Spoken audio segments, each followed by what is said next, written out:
Hello every one. So റീനീറ്റിൻ്റെ ഭാഗമായിട്ട് നമ്മൾ continuous ആയി മാരത്തോണിലൂടെ കടന്നു പോവുകയാണ്. അതുമായി ബന്ധപ്പെട്ട എക്സാംസ് കാര്യങ്ങളൊക്കെ ചെയ്തുകൊണ്ടിരിക്കുകയാണ്. സോ അതിപ്പോൾ അവസാനിക്കുന്ന ദിവസങ്ങളിലേക്ക് കടക്കാൻ വേണ്ടി പോവുകയാണ്. സോ സൈലം നിങ്ങൾക്ക് നെക്സ്റ്റ് പ്ലാനുമായിട്ട് വന്നിട്ടുണ്ട്. സോ നമ്മൾ 2-ാം തീയതി മുതൽ നമ്മൾ എന്ത് ചെയ്യാണ്, അടുത്ത പ്ലാനുമായിട്ട് നിങ്ങളുടെ മുന്നിലേക്ക് വരികയാണ്. 2-ാം തീയതി മുതൽ നമ്മൾ പുതിയൊരു മൊഡ്യൂൾ സെറ്റ് ചെയ്തിട്ടുണ്ട്. അതായത് 8 മൊഡ്യൂൾ നമ്മുടെ എക്സാമിലേക്ക് അടുക്കുന്നവരും 8 മൊഡ്യൂൾസ് ആയിട്ട് നമ്മൾ കംപ്ലീറ്റ് സിലബസിനെ തിരിച്ചിട്ട് മൊഡ്യൂൾ 1, മൊഡ്യൂൾ 2 എന്ന രീതിയിൽ നിങ്ങൾക്ക് ഒരു ക്ലാസ്സുകൾ പിന്നെയും നിങ്ങളിലേക്ക് കൊണ്ടുവരാൻ വേണ്ടി പോവുകയാണ്. ഈ ക്ലാസ്സുകൾ മാത്രമല്ല നിങ്ങളിലേക്ക് കൊണ്ടുവരാൻ വേണ്ടി പോകുന്നത്. അതായത് മൊഡ്യൂൾ 1 നമ്മൾ മെയിൻലി ഡിസ്കസ് ചെയ്യുന്നത് ഫിസിക്സിലും കെമിസ്ട്രിയിലും ബോട്ടണിയിലും അതേപോലെ തന്നെ സുവോളജിയിലും ഏറ്റവും വെയിറ്റേജ് ഉള്ള ചാപ്റ്റേഴ്സ്, നിങ്ങൾക്ക് ഈസിലി മാർക്ക് സ്കോർ ചെയ്യാൻ വേണ്ടി പറ്റുന്ന അത്യാവശ്യം സിമ്പിൾ ടോപ്പിക്സും അതേപോലെ നല്ല രീതിയിൽ ചോദ്യങ്ങൾ വരുന്നതുമായ ഏറ്റവും ഇമ്പോർട്ടൻറ്റ് ടോപ്പിക്സ് ഉൾപ്പെടുക മൊഡ്യൂൾ 1 ആണ് നിങ്ങൾക്ക് ആദ്യം സെറ്റ് ചെയ്തിരിക്കുന്നത്. അതിൻ്റെ ഒരു എക്സാമ്പിൾ പറയുകയാണെങ്കിൽ ഫിസിക്സ് നമുക്ക് modern physics, dual nature, atom, nuclear, electronics, ആ രീതിയിൽ നിങ്ങൾക്ക് ഓരോ മൊഡ്യൂളും 8 മൊഡ്യൂളുകളായിട്ട് സെറ്റ് ചെയ്തിട്ട് ഫസ്റ്റത്തെ മൊഡ്യൂൾ നമ്മൾ ക്ലാസ് കണ്ട് പഠിക്കുന്നു. നിങ്ങൾക്ക് പിന്നെയും ലൈവായിട്ട് യൂട്യൂബിലൂടെ ഫുൾ ഫ്രീ ആയിട്ട് പിന്നെയും നിങ്ങൾ ക്ലാസ്സുകൾ തരാൻ വേണ്ടി പോവുകയാണ്.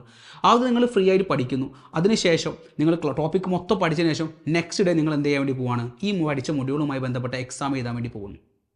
സോ 2-ാം തീയതി നമ്മൾ എന്ത് ചെയ്യുന്നു, തിയറി മൊത്തം പഠിക്കുന്നു. 3-ാം തീയതി നമ്മൾ എക്സാം എഴുതുന്നു. ദെൻ 4-ാം തീയതി നമ്മൾ സെക്കൻഡ് മൊഡ്യൂളിലേക്ക് കടക്കുന്നു. സെക്കൻഡ് മൊഡ്യൂൾ മൊത്തം പഠിച്ചതിന് ശേഷം നമ്മൾ സെക്കൻഡ് മൊഡ്യൂളിൻ്റെ എക്സാം മാത്രമല്ല എഴുതുക, ഫസ്റ്റ് മൊഡ്യൂളും സെക്കൻഡ് മൊഡ്യൂളും കൂടി ചേർന്നിട്ടുള്ള എക്സാം ആയിരിക്കും നമ്മൾ ഡേ 5 ചെയ്യുക. അതേപോലെ ഡേ 6 നിങ്ങൾ എന്ത് ചെയ്യുന്നു, ഡേ 6 മീൻസ് 6th ജൂണിൽ നമ്മൾ എഴുതാൻ വേണ്ടി പോകുന്നത് മൊഡ്യൂൾ 3 ആയിരിക്കും. മൊഡ്യൂൾ 3 നമ്മൾ ഡീറ്റെയിൽ ആയി പഠിക്കുന്നു. 7th നമ്മൾ എന്ത് ചെയ്യുന്നു, ജൂൺ 7 നമ്മൾ എന്ത് ചെയ്യുന്നു, മൊഡ്യൂൾ 1ഉം 2ഉം 3ഉം എല്ലാം കൂടി ചേർന്നിരിക്കുന്ന എക്സാംസുകൾ ചേർത്ത് എഴുതുന്നു. അപ്പോൾ നമ്മൾ ശരിക്കും ഇന്ന ടോപ്പിക്കിൻ്റെ എക്സാമിന് പകരം മൊത്തം ടോപ്പിക്സിൻ്റെ ഒരു സിലബസ് കംപ്ലീറ്റ്ലി കവർ ചെയ്യുന്ന രീതിയിൽ ഒരു ഓഫ്ലൈൻ എക്സാം നിങ്ങൾ അറ്റൻഡ് ചെയ്യുന്നു. ഇനി ഓഫ്ലൈൻ പറ്റാത്തവർക്ക് ഓൺലൈനായിട്ട് നിങ്ങൾക്ക് എന്ത് ചെയ്യാം, എക്സാം അറ്റൻഡ് ചെയ്യാം. ഈ രീതിയിൽ നമ്മൾ എന്ത് ചെയ്യുന്നു, ഓരോ ദിവസവും കടന്നു പോയിട്ട് ഏകദേശം നിങ്ങളുടെ എക്സാം ഡേറ്റുകൾ ഞാൻ കറക്റ്റ് പറഞ്ഞുതരാം.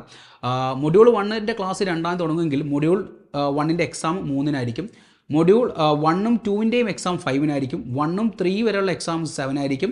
അങ്ങനെ ഓൾട്ടർനേറ്റീവ് ഡേയ്സിലാണ് നമ്മുടെ എക്സാംസ് നടക്കുക. അങ്ങനെ 9, 11, 13 ആവുന്ന സമയത്ത് 15 ആവുന്ന സമയത്ത് നമ്മൾ ഏകദേശം മൊഡ്യൂളുകൾ കംപ്ലീറ്റ് ആവുകയും അതിൻ്റെ എക്സാമുകൾ എഴുതുകയും ചെയ്യും. ഈ ഡേറ്റിലൊക്കെ എക്സാംസുകളാണ്. ദെൻ 17-നും 18-നും ഒക്കെ ഫുൾ ഫ്രീ ആയിട്ടുള്ള ഫുൾ കംപ്ലീറ്റ് ടോപ്പിക്കുള്ള മോക്ക് എക്സാംസ് ആയിരിക്കും നിങ്ങളിലേക്ക് വരാൻ വേണ്ടി പോകുന്നത്. സോ കംപ്ലീറ്റ് മോക്ക് എക്സാം എഴുതിയിട്ട് നമുക്ക് സംഭവിച്ച ഈ ഒരു റീനീറ്റ് നമുക്ക് എന്ത് ചെയ്യാം, ഒന്നും കൂടി നമ്മുടേതായ രീതിയിലേക്ക് നല്ല രീതിയിൽ പഠിച്ചിട്ട് നമുക്ക് എന്ത് ചെയ്യാം, അടിപൊളിയായിട്ട് എക്സാം ഒന്നുകൂടി എഴുതാം. സോ ഈ ഒരു പ്ലാൻ നിങ്ങൾക്ക് ഭയങ്കര യൂസ്ഫുൾ ആയിരിക്കും. സോ ഈ ഒരു ഓപ്പോസിറ്റ് നിങ്ങൾ മിസ് ചെയ്യരുത്. നിർബന്ധമായിട്ട് നിങ്ങളെല്ലാവരും രജിസ്ട്രേഷനൊക്കെ ഉറപ്പ് വരുത്തുക. അടിപൊളിയായിട്ട് പഠിക്കുക. നമുക്ക് നല്ല മാർക്കോട് കൂടി റീനീറ്റ് ക്രാക്ക് ചെയ്യാം. All the very best guys. By.